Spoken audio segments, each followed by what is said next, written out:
I'm just saying, because you was being hard on yourself, and you did that like less than 30 minutes. But I should have been set up at 7. Oh man, just being hard on yourself. Hey, look, hold on. But you know that's what entrepreneurs do.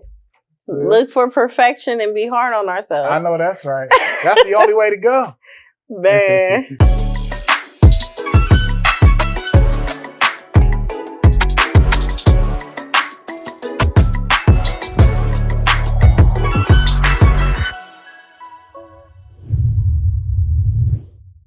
Make sure y'all excuse my face. You good, girl. You good.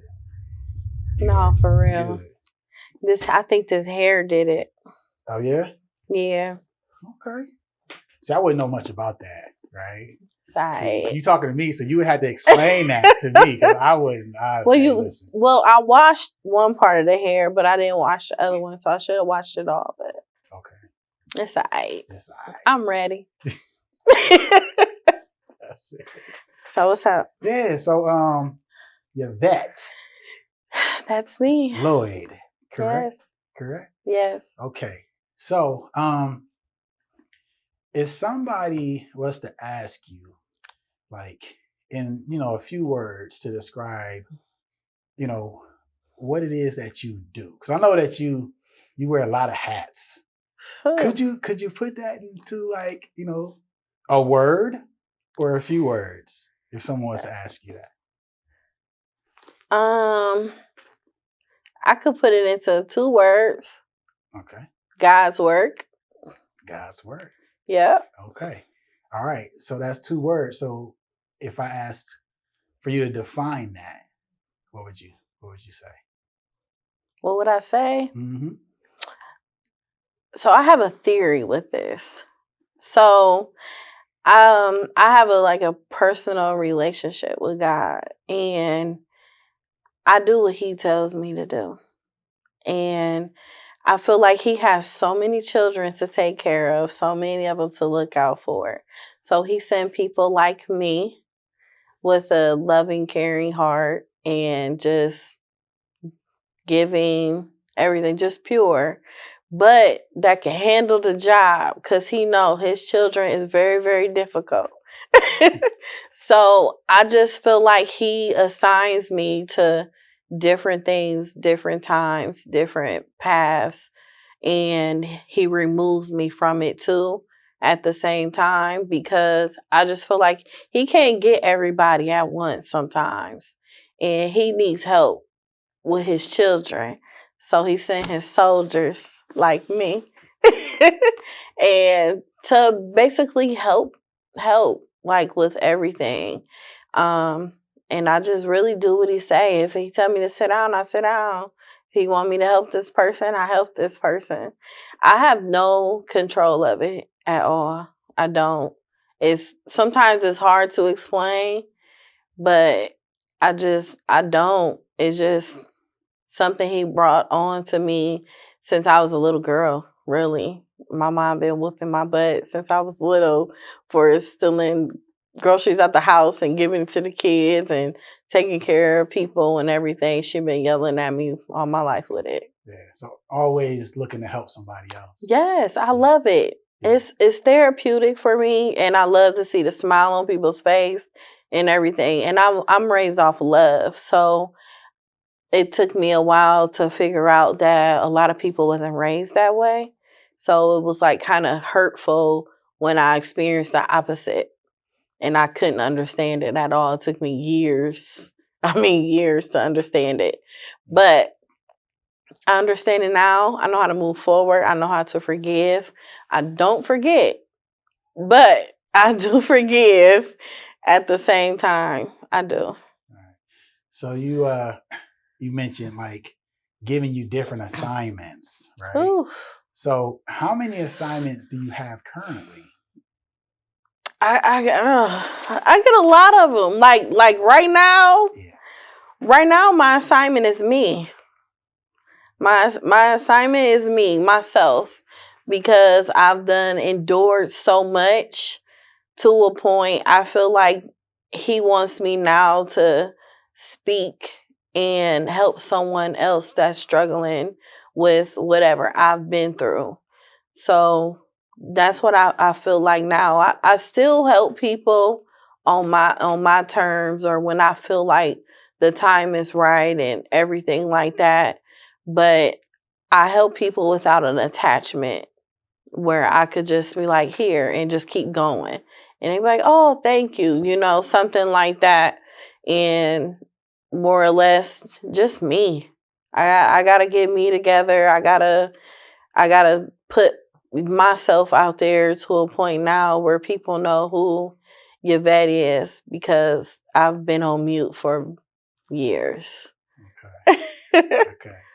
So, what would you say is like the biggest vehicle that you're using right now to put yourself out there, to spread love, right? Yes. What would that be? Life Her podcast. Life Her podcast. It's more to it. It's like more, even though it's a her in there, it's for him too. It's for all ages, all race, everything. It's for everybody, because even though we may look different, come from different upbringings and everything, we still all go through things in some sort of way. And I just feel like I have the ability to know how to communicate with people without them feeling offensive, or me like making them feel less of themselves. I have a way of communicating with people so they won't feel out of place and disrespected or nothing like that, or less of a person. So I love doing that. And that's why I love doing my interviews in an authentic way, like not having questions prepared. I may have like 2 or 3, but other than that, it's off the dome and off the energy and off of wherever God shifts me to whenever they're speaking. Okay. So you said life her, and it's not just for her. No. Okay. So without her, there would be no him, right? Oh, look at Huh? you. Okay. For Yes, everybody. you're right. You're right. Yeah, that's what's up. You're right. So I know you mentioned as a child, right?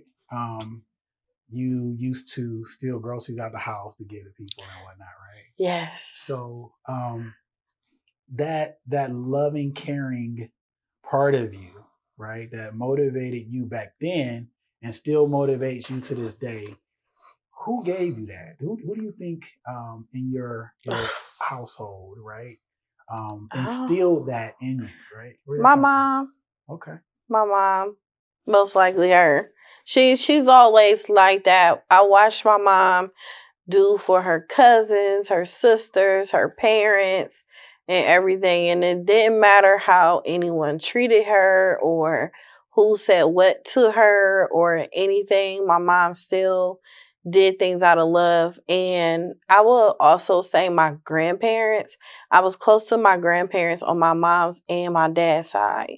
So I learned a lot of wisdom from them, and the way they raised me to, I was just loved. I was a love child.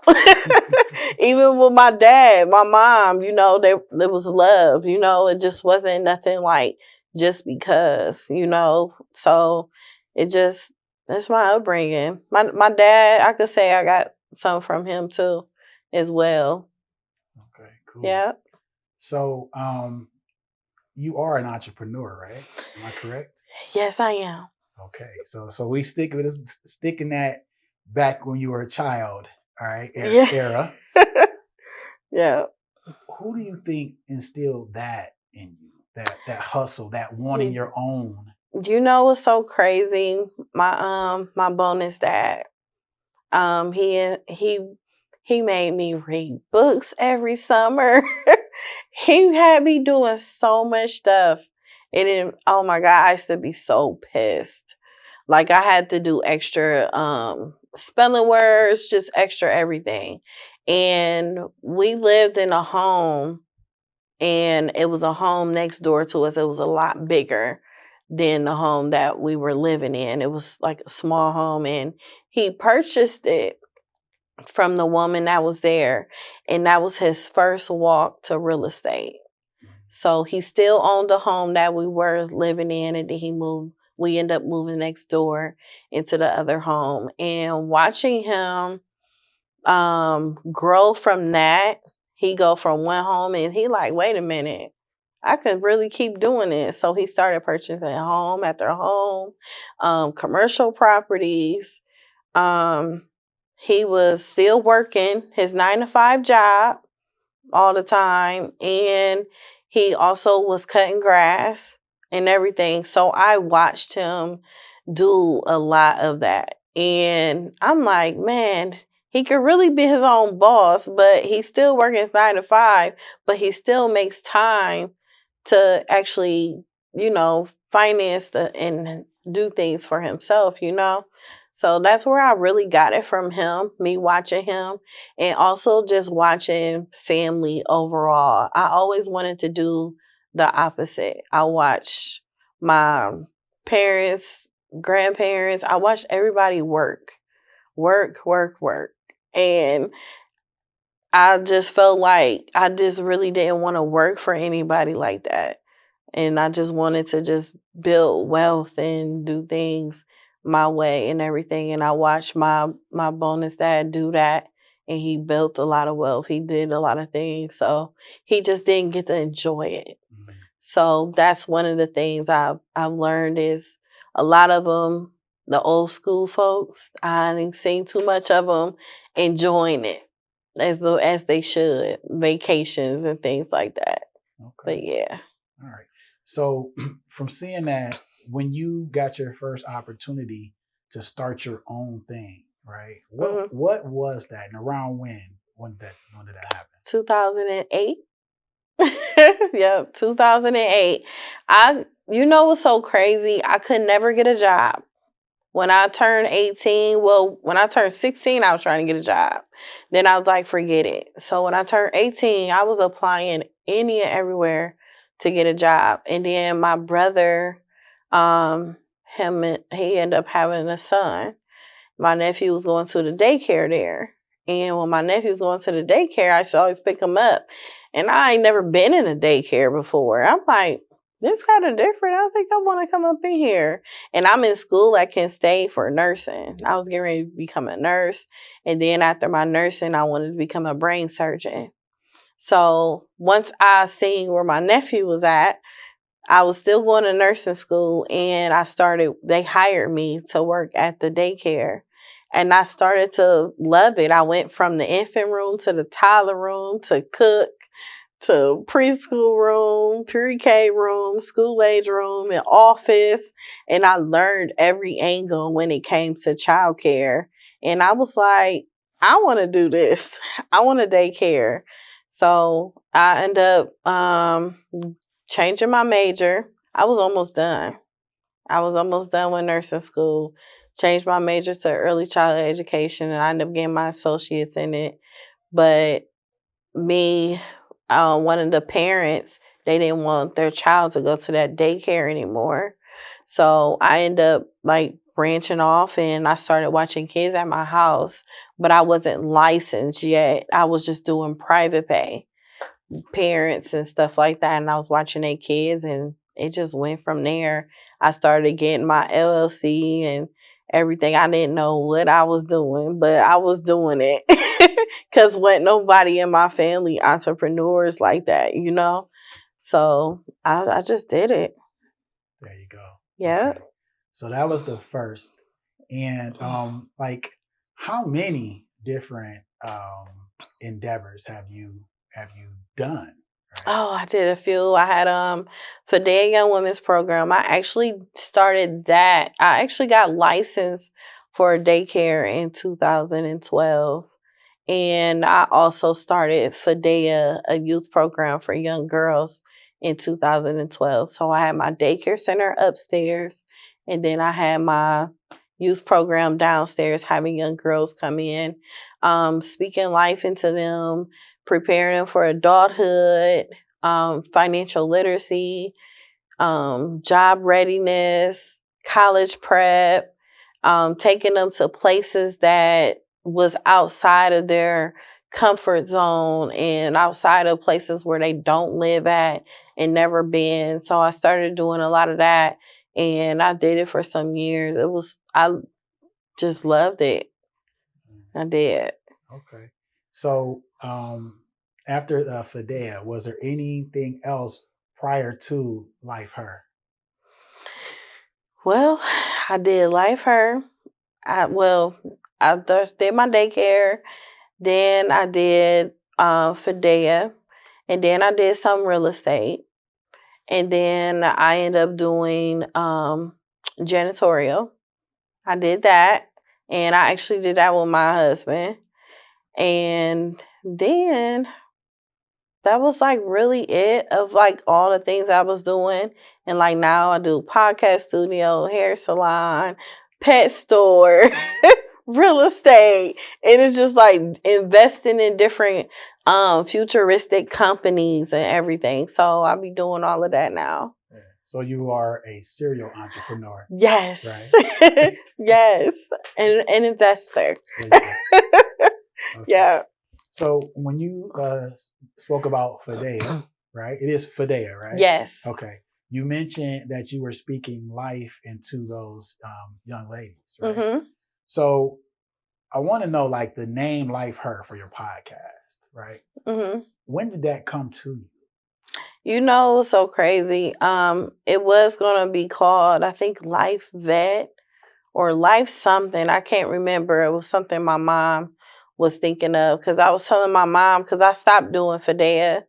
So I told my mom, I was like, Mom, I want to do something another way to give back, but I really don't want to do the way I was doing it. And she was like, okay. I said, well, I want to do a podcast. She was like, what's that? So she's thinking it was like just radio, like 107.9 type thing. And then I told her, like, why don't you do it with me? I'm like, people would love to hear you. So my friend Olivia, she ended up was like, why don't you just throw her in there? So I'm like, okay. So it ended up just being Life Her podcast. And then I just end up taking off from there. I've always had a publicist. Shout out to Crystal Coleman. That's my girl. She always represented me like for Fidea all the time. That's when I got all of my press releases and everything. So she ended up finding out, and then I started researching other publicists. I got to know a lot of them. And once I did that, I did a few people from home, and that was like my start of having content. So once I had that start of having content and having different publicists, following them, interacting on their page, networking with them, I started getting their clients. People started knowing who I was. Like, wait a minute, you did Fidea and you did this, but now you doing this. And I'm like, yeah. And so they were excited because a lot of people knew my personality. They knew everything that I was doing. So a lot of people believed in me, and they just started pitching their clients to me, and it just took off nonstop from there. All right. Okay. Yeah. So I know you mentioned, it's your time, right? Oh, yeah. And to tell and show people who you are, who Yvette is, right? Yes. So that is through Life Her podcast. Right? Yes. Yes. I have so many entrepreneurship experiences, the good, the bad, and the downright ugly. I've been through some things, but I didn't let it stop me. I didn't let people like take over my mental, my spirit, my soul. I wouldn't let them have the benefit of the doubt of it. So I'm just really excited to just even really let people get to know me, because some people think I only do Life Her. So because I never talk about it, I dim my light a lot. I'll be dimming that bad boy real low. And like my sister or cousins or friends and them, they be trying to be like, oh, she does this, and that. And I just be like trying to go and hide it. Like, wish I could just bring some little cover over here, some little blanket. But I never like just let people know, hey, I'm Yvette and I do such and such. So yeah, that was me. That's me. I'm low key. But I do a lot on social media at the same time. But I'm like antisocial in person. Don't be around a lot of people or nothing. Yeah. So, what do people have to look forward to when it comes to the next stage of Life Her podcast? Man, I mean, just authentic, just being me, just being who I am, and just hearing things on a lot of people. They start a business, but it'd be so funny seeing the people in their first 5 years and they just be rushing. Like they be rushing, they be wanting to see millions of dollars. Some people get lucky though. Some people be blessed quickly with a lot of things. But at the same time, people don't know what happens behind the scenes. Yes, they may drive this nice car. They may have this nice house. They may have look nice or just make things look good. And we just got extra content and we just putting it out there and we ain't even got one client. But we make you feel like we got one client and we don't, you know? But you got to keep going and putting the illusion out there because people going to use their imagination anyway. So why not give them something to look at and something to look forward to, something to be motivated about, something to feel good about, or something to be pissed about. You know, it can be anything. So that's exactly what I'm going to be doing. I'm going to be letting people know, like, the ins and outs of having a business and the things that I personally went through with having a business, because I had people that was still close to me thinking that everything was okay. But just because I don't share with you, it doesn't mean I'm not going through nothing. It doesn't mean I have all of this money. And a lot of times people count money that you don't even have. Like, I wish I had that much you counting. But that's not what it is. So yeah. All right. So, if you wanted to leave the people that watch this with a few words or a few, things that you would like to leave before we end this interview, what would you want to say to people? My biggest thing is mind your business. You know, I mean, this may sound mean, I don't know, but minding your business is just such a peaceful place. It's not like you just being in somebody's business, or you may be, I don't know. But it's just the fact of worrying about yourself and doing you and carrying on your problems only, instead of taking on things on the outside that has nothing to do with you. My mom used to always say, stay in your lane. That was like one of her biggest things she used to say all the time. Stay in your lane and do you. She used to tell me that all the time. And a lot of people's problems don't even be their own. If they just like mind their own business and make their problems, they will get a lot accomplished in life if they did that. And one more thing, not caring what people say and think about you. 9 times out of 10, their life ain't even together. And what benefit they gonna do by talking about you besides making other people interested in you too? So it shouldn't even matter what people say. I know I don't care. I just be like, huh, okay. I wholeheartedly don't care. There you go. I wholeheartedly don't care. I don't give a damn. Mind your business. I'm minding mine. Stay out of mine. Worry about yours. That's all I'm saying. I'm so serious though. I am so serious. For real. It's crucial. Yes. 911. Cut. I am Yvette Lloyd. I am host of Life Her Podcast. So make sure y'all tune in because y'all really see another side of me. I have a great personality. I'm very funny. I know this because that guy right there is laughing that you hear in the background too. I'm trying not to,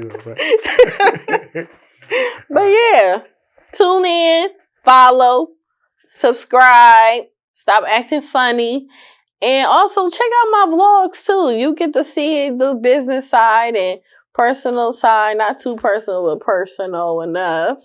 But yeah, come on, y'all.